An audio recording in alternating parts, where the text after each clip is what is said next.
That's right. We are all degenerates. That's it.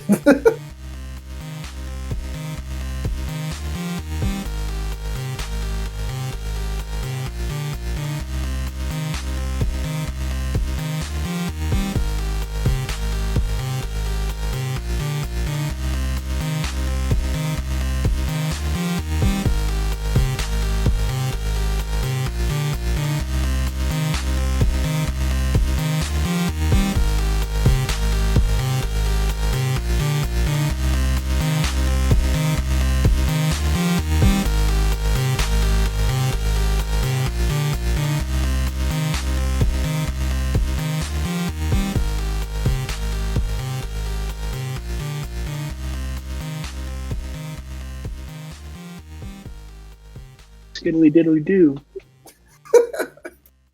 All right, what's up, guys? This is Zach from Duelist 101, and I am here with my brother. We're just hanging out, getting to talk a little bit about Yu-Gi-Oh! Mason, how in the world are you? Doing pretty good. Living the dream and stuff. You know. All right. Living the dream. That's awesome. So, If you set the bar low, right, as long as you keep your expectations low, you can't be disappointed. that's right. And that's how you live the dream. Oh my gosh. All right. So here's what we got going today. So in recap, here's what we've talked about so far. We've talked about some fusion monsters, which are little purpley looking cards that takes a couple materials and some fusion card, whether that's polymerization or an archetype specific fusion or something like that. Right. Last time we talked about synchro monsters, and synchro monsters have a tuner and a non-tuner and some combination of all of those. And then today, what we are talking about is something called XYZ monsters, or Xyz. Xyz. It sounds like Xyz. Xyz. All right. Smash that word together. Xyz. So, if you are at all confused about any of the previous topics that we have gotten to cover, please just run back, listen to those episodes. We try to keep these about 20 minutes long so it doesn't take too much of your time. And so today we are going to have interview style, just like we did last time, but Mason is the interviewee today. And we are going to get to talk about XZ monsters, and Mason uses them a lot more, so he gets to answer all the questions about them. So first things first, Mason, can you provide with us an introduction to XZ monsters? The first thing that you need to know about XZ monsters is that they are black cards, right? In the past, like Zach talked about, we had the fusion, which were purplish. We have the synchro, which are white colored cards, and now we have XZs, and they are black colored cards. As far as getting to look at them, that's important. Then you'll notice something else if you're looking at an XZ's card. In the top left there, instead of having a star that's outlined in red, it's a star that's outlined in black. And so that is one of the bigger things that you can immediately see that is different from any other card. So one thing that is really, really important to note about XYZ monsters is they work in the form of ranks, not levels. So that's why there's a color differentiation in the star, how it's outlined. That's why. It's because XYZ cards have ranks. So if you see 4 stars on an XYZ card, it is a rank 4 card, not a level 4 card. Now, since the ranks, did they get past any like monster effects or anything like that? There are some cards that specifically target monsters with levels, like this guy is actually an XYZ monster, but his effect says it's Evil Swarm Ophion, and his effect says your opponent cannot special summon monsters level 5 or higher, which is a really powerful card. But if your opponent was to try and summon a rank 4 or 5 or 6, as long as it's a rank, that card cannot stop it. So that's a really, really important difference. Some cards, if they specify like some targeted effect against a monster with levels, that card is not going to affect an XYZ monster. Awesome. And finally, just key piece of information. Where in the world do the XZ cards hang out during the game? Anything like this, the fusions, the synchros, the XCs, they all come from the extra deck. Awesome. But trust me, you cannot hammer home that message enough. Right. So, Oh my goodness. Just wait till we get to pendulums. Oh, dude, that is going to be cool. a train wreck, is what it's going to be. But I'm excited for it. That'll be That fun. plus ritual. Are you kidding me? Oh my Jeez. goodness. We're going to have a ball with that. So, all right, next part that is really important about XE monsters is how they're actually summoning. I know it's a different mechanic, but Mason, can you explain using some of the terminology that we use in the game? How in the Yeah, for world do sure. you summon an XE monster? All right, an Xyz monster is summoned. It's a little different than any method up to this point, but I would probably put it closest to synchro monsters as far as kind of how it works together. With synchro monsters, you had the two monsters, but they did not require a special kind of spell card or anything. You just had the two monsters. And so, without any other details, Xyz is similar to that. What you're going to do is you're going to take two monsters that have the same level. All right, two normal or effect monsters that have the same level, and you are going to stack them or overlay them. All right, and whenever you overlay them, that allows you to special summon an Xyz monster with a rank equal to the card's levels. So if I have two level 4 cards that I am going to overlay, I get to pull a rank 4. I don't pull a rank 8. I pull a rank 4 because it equals the same level. So you overlay them, you stack them on top of each other, and then you can special summon the Xyz monster from the extra deck. So something that is really, really interesting about those cards that are stacked, they are now what is called Xyz material. All right.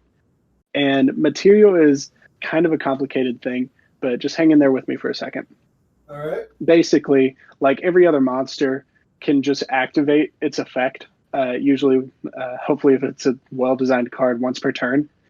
But an Xyz monster, sorry? I said I hope so. So an Xyz monster, what they will do is they will what is called detaching a material, which means taking one of those cards that the Xyz monster is stacked on top of and placing it in the graveyard. So you detach an Xyz material, and that is a cost. All right. Whenever you hear the word cost in Yu-Gi-Oh, it is something that must be paid by the turn player in order to activate some effect of a monster effect, spell, or trap. Right. So in this case, for an Xyz monster, you're going to detach a material to activate some effect. For example, the Phantom Knights of Breaksword is a rank 3 monster that requires 2 level 3 monsters. And so whenever you detach a material, you can you can destroy one card you control and one card your opponent controls.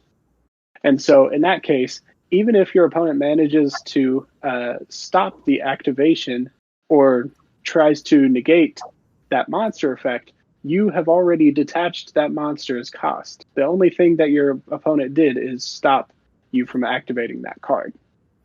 So that's really, really important whenever you get a little more into the nitty gritty of actually using these cards. Sweet.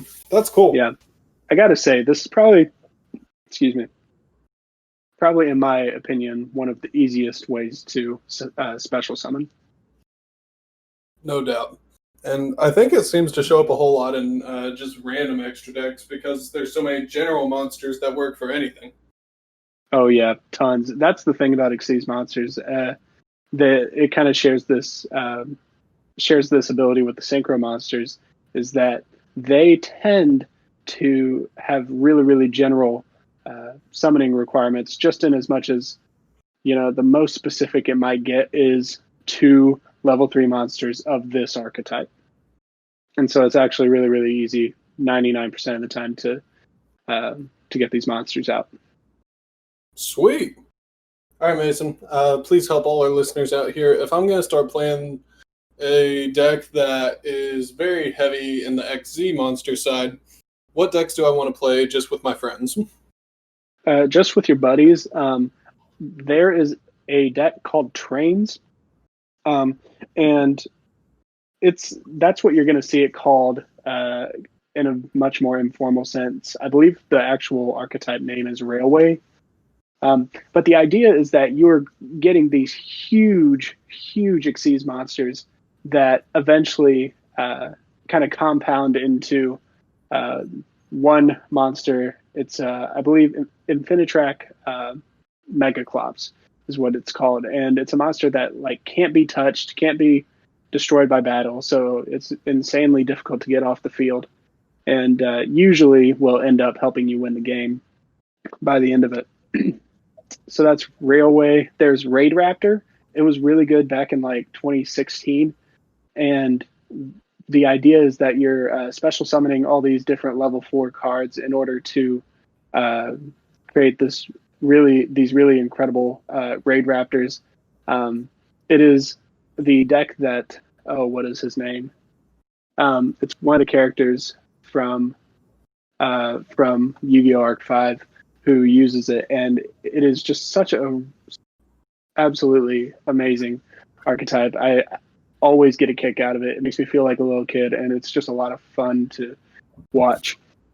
And then there is the PK Fire, or it's a mixture of the Phantom Knights and the Burning Abyss monsters, which is the kind of the pun there. And so this was one of the top decks back in 2016, I believe. Each of these cards were going, the cards you needed were like $20 each, and it was just absolutely absurd for what it is now. I seem to remember that over in the England series of the TCG, they seem to keep having somebody that's playing PK Fire come out near the top every single time. It's either PK Fire or strictly Burning Abyss. Oh yeah, especially in that time period, people just went all kinds of crazy for this deck, and the point of it was it allowed you to get a lot of monsters on the field very quickly, and especially once you got later on in the game, you were able to kind of recycle things, which was really incredible in a format that really kind of struggled to do that at times. So very popular deck, and one that right now you can pick up for pretty cheap. So strongly recommend. Awesome. Yeah. Cool. So what about if I'm trying to go to a regional or national, if my aspirations are so high to hit that? Yeah. I know one of these decks is a little bit more of a history deck. Can you give us a couple of competitive decks that we might be able to use? So I think this kind of ranges from like locals to regionals to nationals, and those are just kind of the three basic levels that you're probably going to get experience in.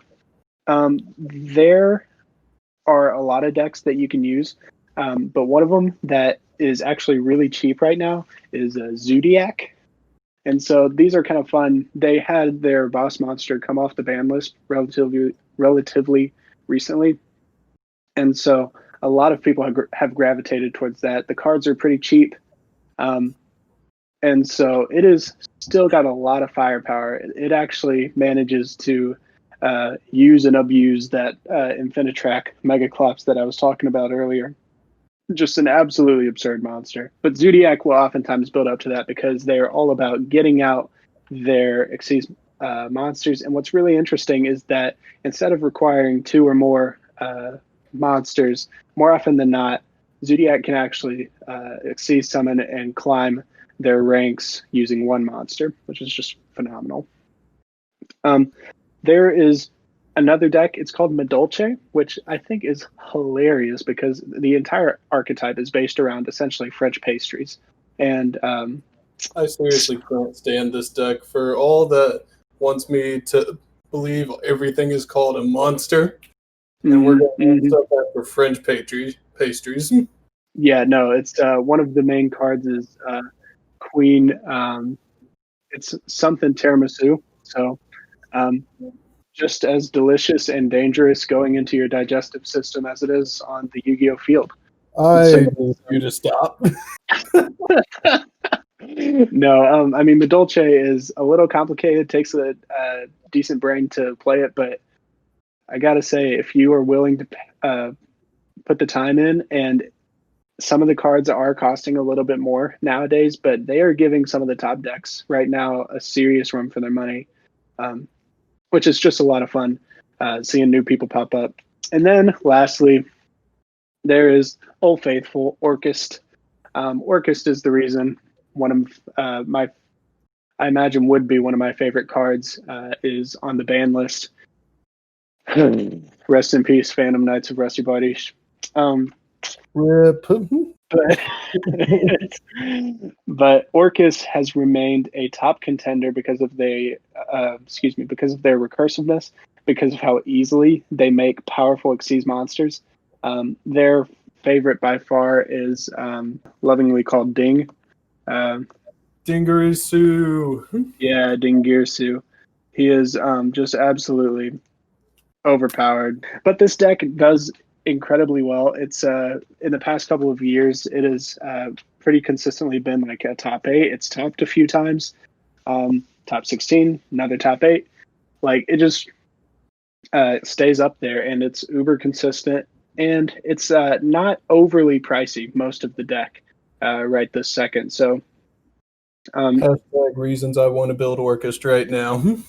dude, it is actually straight up dangerous, and honestly it doesn't cost too much. It's had a couple cards that were banned, but honestly it has not stopped the deck and what it's trying to do in a lot of ways. People have actually been combining it with the Machina uh, archetype that's relatively new, that came out in oh shoot Came it out in came a out structure. pretty It was like yeah March.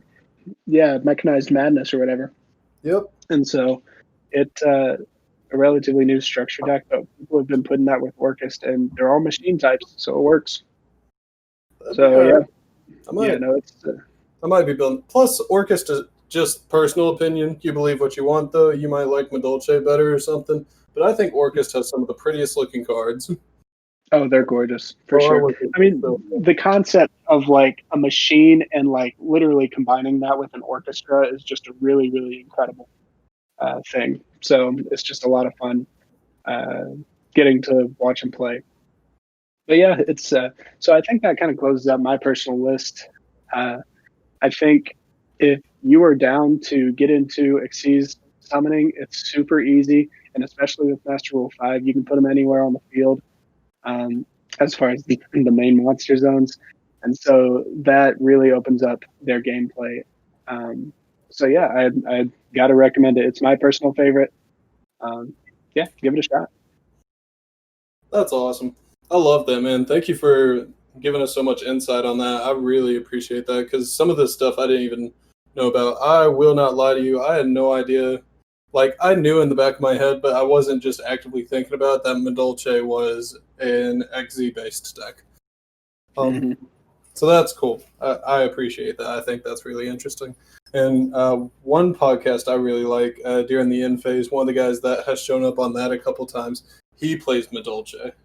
So Yeah, very, very smart guy. And guys, if y'all are looking for another podcast that really gets into the nitty gritty, During the End Phase is phenomenal.